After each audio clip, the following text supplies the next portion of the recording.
Start with Why is a book based on Simon Sinek's first TEDx talk, which he gave in 2009. This is now the third most watched TED Talk of all time, with over 25 million views. Start with Why explains how we can create a long-term business by continually focusing on why we created our business. Starting with why will help us overcome unstable markets and build loyal customers. We can then use our expertise to support our company's why and build a highly successful business that fits our values. Simon Sinek is a leadership expert who has identified clear patterns in the way companies and politicians excel over the long term. Sinek is an author and motivational speaker. He is now the author of 5 best-selling books, including Start with Why and The Infinite Game. He lectures on strategic communications at Columbia University. Many people see him as a modern-day philosopher.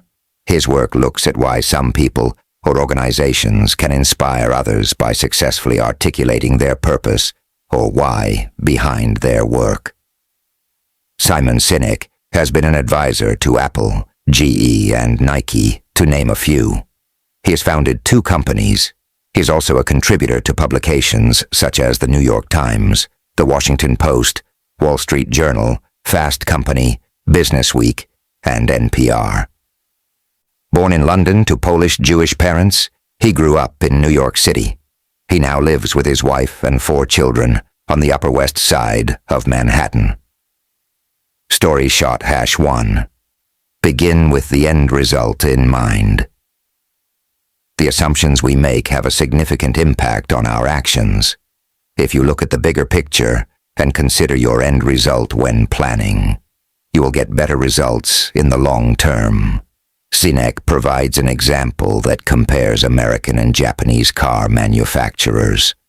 In American car factories, workers provide final alterations on doors using a rubber mallet.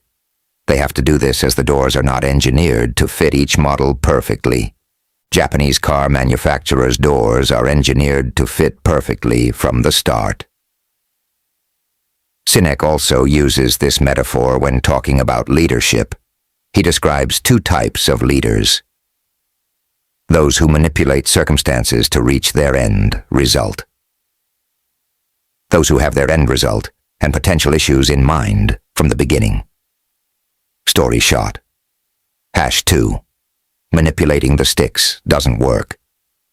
Sinek describes 2 ways to attract customers: inspiring the carrots or manipulating the sticks. Most business managers choose to manipulate the sticks. Here are some examples of the sticks: price, promotions, fear, aspirations, peer pressure, novelty. When we look at the number of incentives offered to us as consumers, such as price drops, special short-term promotions, using fear as a trigger, peer pressure, and aspirational messages, they all typically point to some form of manipulation. We are put under the stress of making a quick decision for the benefit of the vendor. This happens everywhere, be it a purchase, a vote, or support. Irrespective of which of these manipulations are being used, we must notice these solutions are short-term. So, despite short-term improvements, these approaches will only lead to repeated manipulations. If your business becomes heavily dependent on these manipulations, your long-term profitability will be affected. For example, a study on Alibaba's annual online shopping carnival reveals that marketers effectively manipulate consumer rationality through extensive promotional activities, leading to increased impulsive purchases. Story shot #3. Work within the Golden Circle. Sinek introduces a new leadership model called the Golden Circle. He uses this model to explain how legendary leaders like Steve Jobs, Martin Luther King Jr., and the Wright brothers were able to inspire, rather than manipulate, to motivate people. It is the framework for the Wei Chi. He uses 3 concentric circles to define business purpose. The innermost circle is the why, the middle circle is the how, and the outermost circle is the what. Let's dive into them one by one. Why? A company must articulate why they do what they do. The why in the golden circle relates to the organization's purpose and core belief. According to Sinek, people don't buy what you do, they buy why you do it. You need to ask yourself these questions frequently. Why does your company exist? Why do you get out of bed in the morning? Why should anyone care? How? The how of an organization is how they fulfill their we are or their core belief. It's the values, behaviors, and principles that guide a company's execution. The how convinces the customer how you are different or better than others. Other terms used for the how of a company are differentiating value propositions or unique selling points and benefits of your product or service. What? The what of an organization relates to the product or service that the organization provides. It's the features and the bells and whistles that solve the customer's problems. Example. Sinek provides Apple as an example of a company that effectively attracts loyal customers, employees, and investors through a clear, golden circle. Why is at the core of Apple's marketing and the driving force behind their business operations. Let's consider what would happen if Apple had also started marketing backwards by starting with what? This is what their marketing message would sound like. We make great computers. They're user-friendly, beautifully designed, and easy to use. Want to buy one? Compare that to what a real marketing message from Apple might actually sound like. With everything we do, we aim to challenge the status quo. We aim to think differently. Our products are user-friendly, beautifully designed, and easy to use. We just happen to make great computers. Want to buy one? Did you notice the difference? Did you notice the difference? Story shot #4. The golden circle has a biological basis. How the golden circle works maps perfectly with how our brain works. The what and the neocortex. The what corresponds to the outer section of the brain, the neocortex. The neocortex is responsible for rational and analytical thought and language. It helps us understand facts and figures, features, and benefits. The neocortex is the newest part of the brain.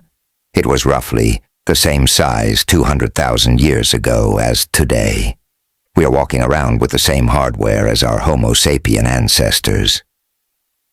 The how, the why, and the limbic system, the how and why of the golden circle are both associated with the middle section of the brain, the limbic system.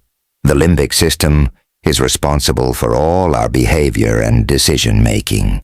It's also responsible for all our feelings, like trust and loyalty.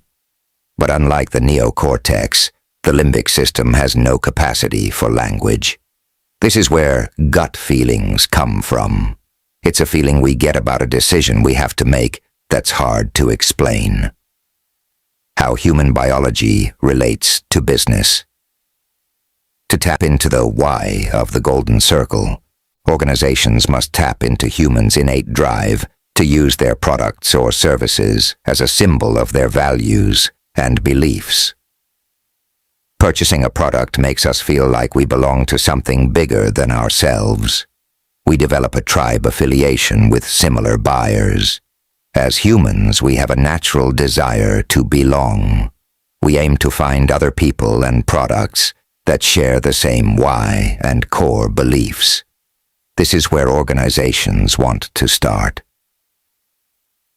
While it is beneficial to start by defining the why, most organizations focus on the what and how.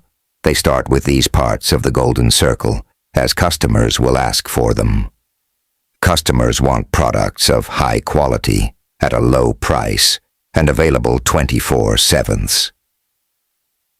Adopting this focus is not tapping into the part of the brain most important for developing long-term, loyal customers. Although customers want products with specific features, the why urge is more potent than the what urge. Story shot #5. Work with people who believe in your why. Sinek points out that rational measurements only give us a level of confidence that we can describe as, "I think this is the right decision." Similarly, if we make gut decisions, we can only say the decision seems right and cannot claim it holds up to facts or figures. But if you can put the why into words, you can provide an emotional context for decisions. With the WHY's approach, your highest degree of confidence is, "I know it is right." Knowing a decision is correct will also help you better rationalize the decision. So, Sinek believes organizations should focus on working with people who believe in what they believe. But businesses mainly do business with anyone who wants what they offer these days. Story shot #say. You can use the golden circle to build trust. Sinek highlights that the best way to build trust is to align your organization's why, how, and what.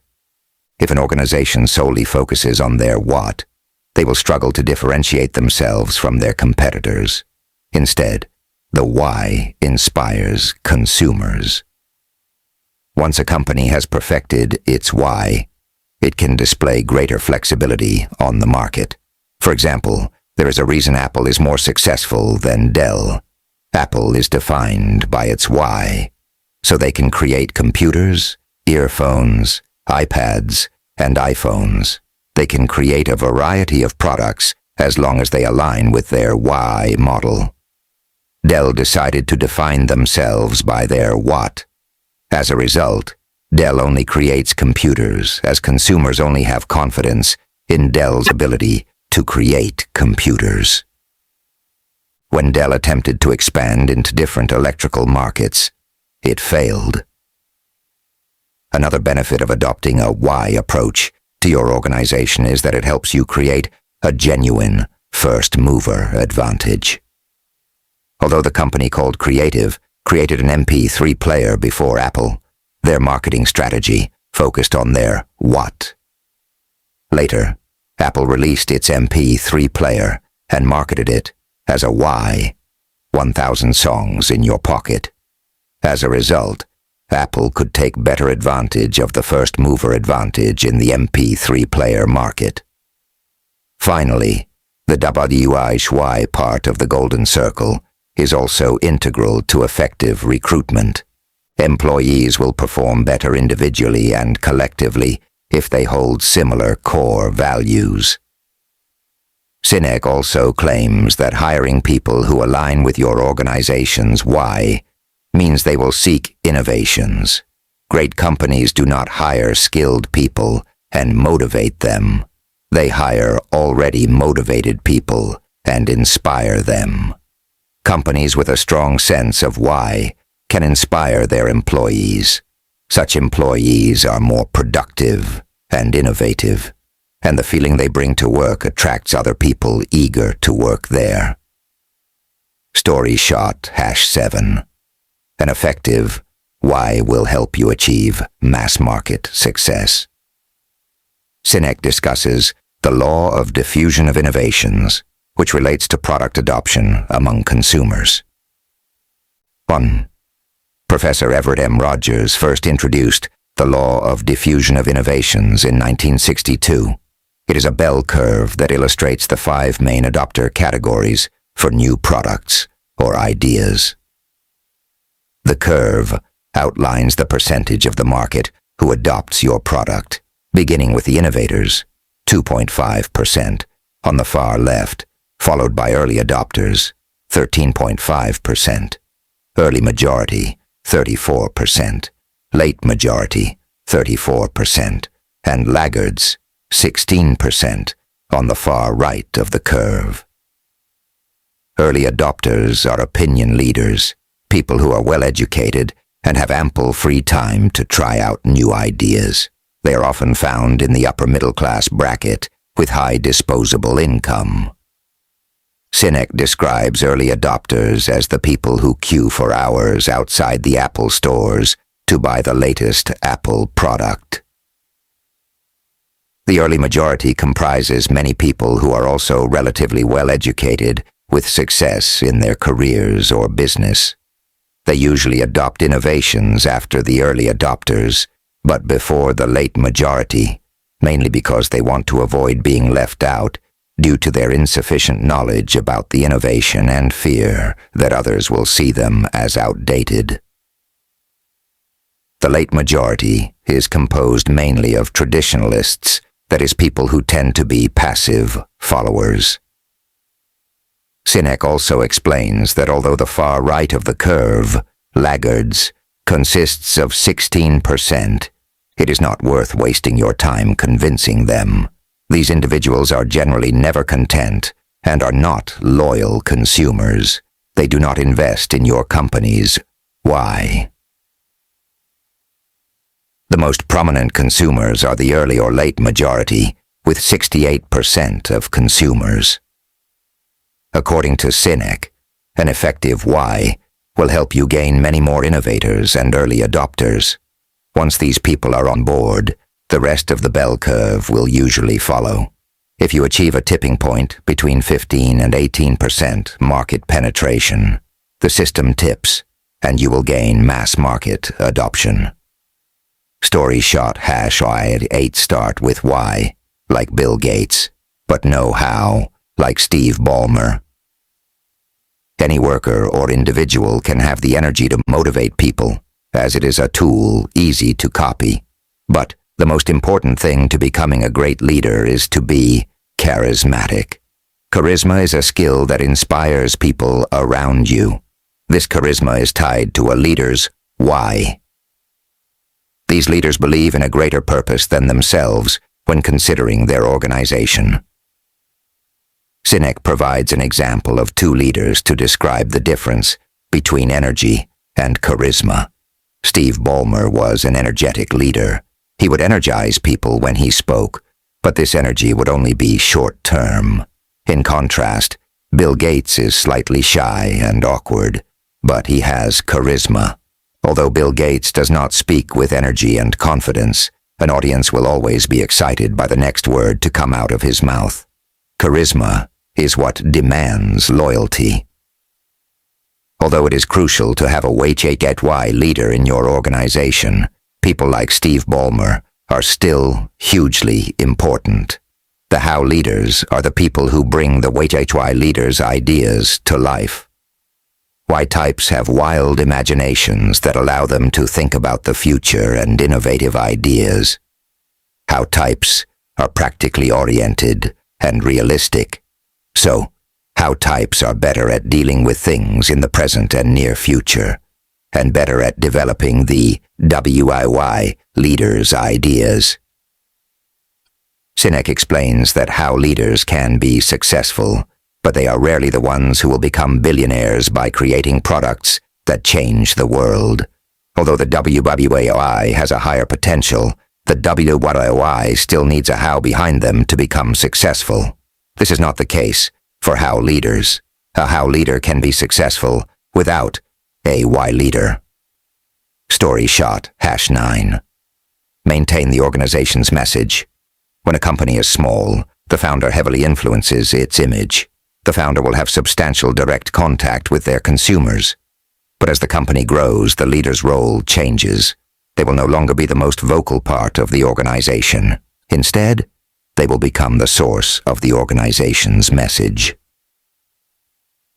At any point in an organization's growth, maintaining its message is crucial. This is how an organization can genuinely differentiate itself from competitors. It is also how an organization can communicate its true value to consumers and investors. Sometimes it can be challenging to articulate the organization's message in words. So as leaders, we must learn how to create tangible things through metaphors, imagery, and analogies. This is what a company's marketing strategy should focus on, utilizing symbols to show the world the company's message. Story shot #10 develop a culture around your brand through symbolic communication. Sinek goes on to explain the value of symbolic communication. Symbols only have meaning to consumers if we provide them with the meaning. Otherwise, they are nothing more than a logo. For example, many people buy designer products for the symbol associated with the logo, rather than the product's quality. Another example is Harley-Davidson, the motorcycle company. Over the years, Harley-Davidson has developed a brand surrounding its logo. As a result, they have developed a strong group mentality among the people who wear their logo with pride. These people generally share similar values and lifestyles to others who also wear the Harley-Davidson logo. This community is called the Harley Owners Group, HOG or HOG. The HOG is the granddaddy of all community-building efforts, serving to promote not just a consumer product, but a lifestyle. Through the HOGs, the riders' WLYs truly align with the company. Their values align so much that many get tattoos to show their allegiance. Once a company reaches this stage, its logo is no longer about the company. Instead, the logo is tied to a much broader set of values that aligns with its overarching values. Such a company can now attract customers through the logo's culture, rather than merely for their products. Story shot #11. Don't lose sight of your original why. Some companies start with why as their focus, but then lose sight of this original why. Sinek provides Volkswagen and Walmart as examples of companies that have done this. Volkswagen translates from German as car of the people, and has always been associated with reliability and affordability for everyone.